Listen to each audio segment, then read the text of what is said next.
Sia-sia je aku pergi tukar duit dekat Money Changer sebelum pergi Indonesia. Akhirnya sampai sana tak boleh guna. Itu bang berapa? Saya tadi 37.000. 37.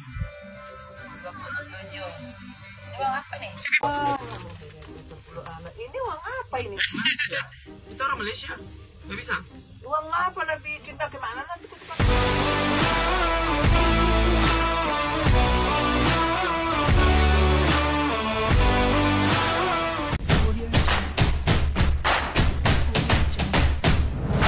Halo pemirsa, bertemu lagi bersama saya Borunaga. Apa kabarnya semua pemirsa pada hari ini? Semoga semua pemirsa dalam keadaan baik-baik saja ya. Baiklah pemirsa, di video hari ini saya nak tanggapin ada satu video yang dibuat oleh TikTokers Malaysia. Jadi tajuknya macam ni, takut nak pergi Indonesia, dengar nih. Jadi video apa yang membuat dia takut pergi ke Indonesia? Seperti apa videonya? Jom! Sia-sia je aku pergi tukar duit dekat Money Changer sebelum pergi Indonesia. Akhirnya sampai sana tak boleh guna. Kenapa? Okey, ini adalah tips yang berguna untuk orang yang nak pergi Indonesia, especially solo travel. Alright? Tahukah korang sebelum korang pergi Indonesia untuk menggunakan perkhidmatan selular dia ataupun nak ada internet, korang kena declare nombor email phone korang baru boleh guna dia punya perkhidmatan selular. Kalau tidak, kau masukkan SIM card pelancong atau SIM card yang kau beli kat tepi jalan dekat Indonesia tu, tak boleh guna, tak ada line. Okay? Apa yang korang boleh buat ialah cari orang yang jual SIM card pelancong online. Aku guna apps Klook untuk beli SIM card pelancong tu.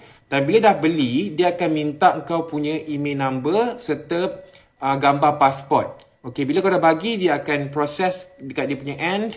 And then bila kau sampai sana, kau pick up, barulah phone kau boleh guna internet. Okay, bila dah ada internet, korang kena install dan daftar aplikasi Gojek. Alright? Dalam aplikasi Gojek tu akan ada perkhidmatan e-wallet GoPay. Okay, kenapa ini penting? Ini penting sebab rata-rata di Indonesia, especially Jakarta, mereka dah tak accept cash.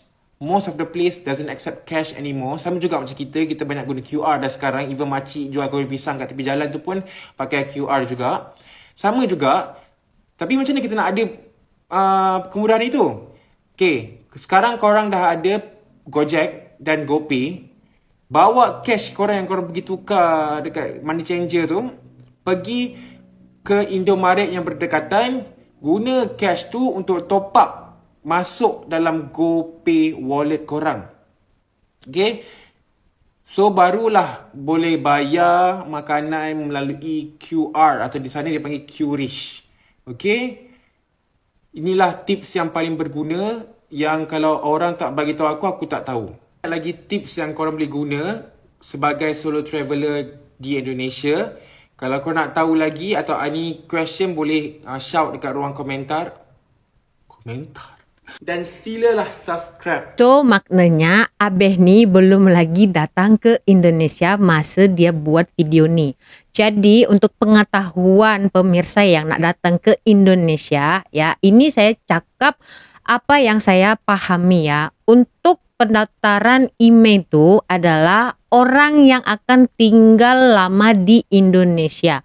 Contohnya orang Indonesia yang pulang dari luar negeri ya, luar negara, bawa handphone di atas 500 USD harganya, itu wajib untuk mendaftar email ya. Tapi biasanya ini apa yang saya tanya kepada orang Malaysia yang datang servis untuk buat penapis air ya kan, dia baru pulang dari Yogyakarta dan juga Lombok. So masa tu dia tak stay lama dekat Indonesia sebab dia ada buat hiking dekat sana. So dia tak ada untuk buat email, just roaming sahaja. Jadi di sini dari Malaysia boleh kita top up banyak ya kan. So sampai sana just roaming je. Nah, apa yang saya tahu, kalau kartu Maxis itu dekat sana akan roaming menjadi Simpati atau Telkomsel. Ya, kalau Selcom akan menjadi XL, ya kartu XL. Dan kalau Digi akan jadi Mentari atau Indosat seperti itu. Sebab saya juga pernah roaming, sebab saya tak lama dekat Indonesia. So saya malas nak beli kartu atau kad telepon itu kan, SIM card. So saya roaming sahaja ya, dan tak mahal sangat pun. And untuk uang cash sebenarnya yang saya tahu ya, dan juga apa yang pengalaman orang Malaysia yang baru balik dari Lombok dan juga Yogyakarta, mereka still menggunakan uang cash. Memang dekat sana ada QRIS kan, macam dekat sini QR. Tapi kalau kita bagi uang cash, still diterima oleh pedagang-pedagang atau restoran dekat sana, ya kan? Agaknya apa yang diberitahukan kepada Abeh ni adalah peraturan semasa pandemik, di mana ya uang cash tidak diterima, sama macam dekat Malaysia. Masa tu kan memang tak digalakkan untuk menerima ataupun memberi uang cash, selalunya menggunakan kad ya kan, ataupun scan touch and go, QR macam tu ya kan. So ada ini video yang akan saya tunjukkan kepada pemirsa ya. Orang Indonesia bukan sahaja menerima uang rupiah, tapi uang asing juga di Indonesia sangat berlaku. Contohnya, cium.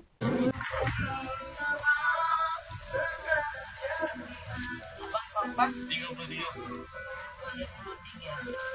Agak pas bang. Itu bang berapa? Saya tadi 37.000. 37. Bang apa nih?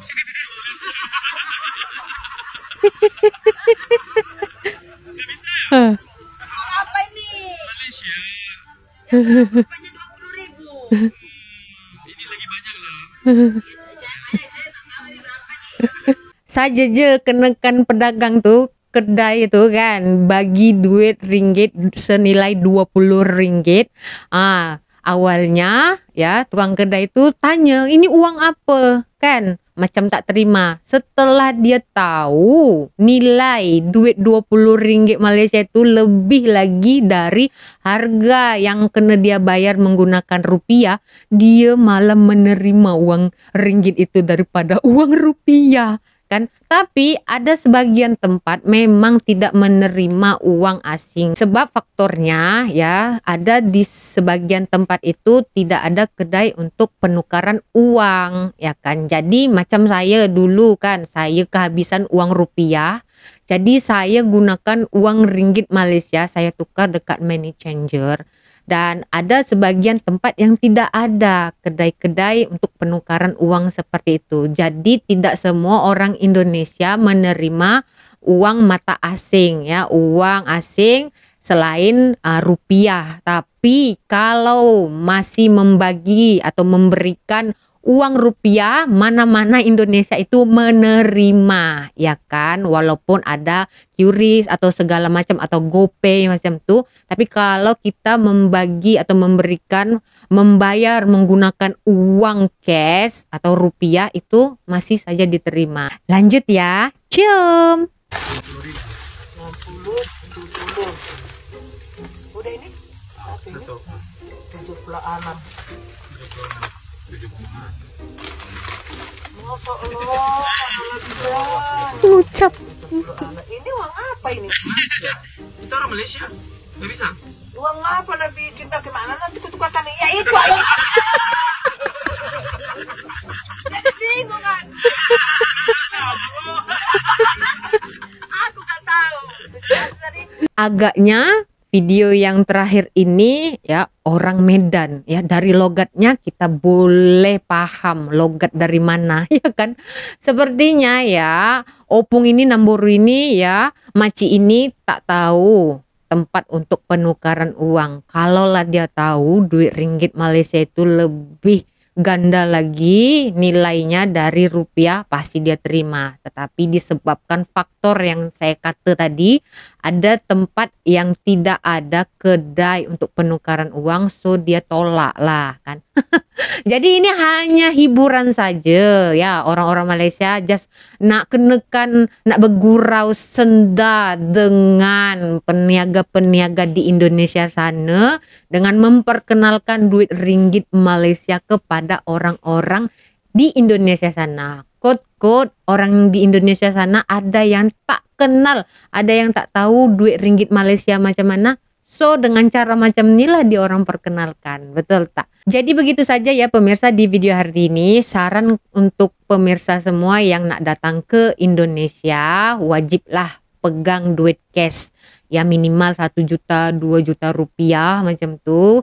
Ya sekedar untuk pegangan, kod-kod ada apa-apa dekat sana macam tu, senang kita nak berurusan. Dan ada juga yang saya nak sampaikan kepada pemirsa, begitu saja kita turun daripada pesawat nak ambil bagasi, nanti ada staf airport yang akan tanya kita nak bagaimana, macam mana, ataupun kita boleh tanya lebih bagus lagi ya, lebih elok kita tanya langsung kepada staf dekat sana.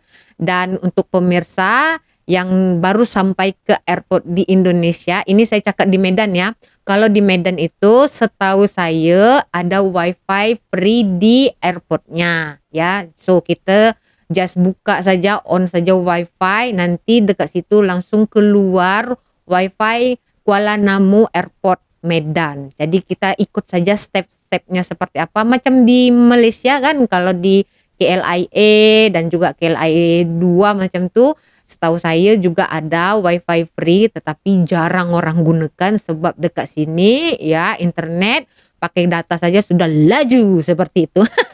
Jadi wajiblah kita nak pegang uang cash dekat sana sebab kod-kod kita berhadapan dengan pungli-pungli dekat sana kan. Senang kita nak suap mulut dia dengan uang kertas tu. Tapi ya sebagian tempat tu dah ada rada-rada takut lah diorang kan. Sebab sekarang ini kan zaman viral, betul tak? Oke, jadi begitu saja di video hari ini ya pemirsa. Kita berjumpa lagi di video selanjutnya. Saya Boru Naga. Terima kasih. Bye-bye.